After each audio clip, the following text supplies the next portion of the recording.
ഞാൻ ബ്രഹ്മപുരത്തെ പൂങ്കാവനമാക്കുന്ന പറഞ്ഞപ്പോൾ ഒരുപാട് ട്രോൾ ഉണ്ടായി.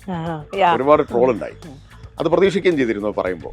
എന്നോട് പ്രതിപക്ഷ നേതാവിൻ്റെ ഈ അലിഗേഷനെ കുറിച്ച് ചോദിച്ചു. ഞാൻ പറഞ്ഞു, കവിത എനിക്കറിയാം, ഞാൻ പക്ഷേ അവരെ അവസാനം കണ്ടത് 2019 ഞാൻ ഡൽഹിയിൽ നിന്ന് പോകുന്ന ശേഷം പിന്നെ കവിത ഇതുവരെ കണ്ടിട്ടില്ല.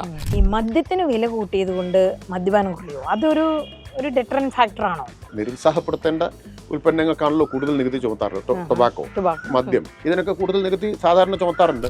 മെയ് മാസത്തിൽ ഒരു വലിയ അർബൻ കോൺക്ലേവ്, ഇതുവരെ എവിടെയും പറഞ്ഞിട്ടില്ല, ഞാൻ ആദ്യമായിട്ട് ലിസ്റ്റിൻ്റെ ഇൻ്റർവ്യൂവിൽ പറയാണ്.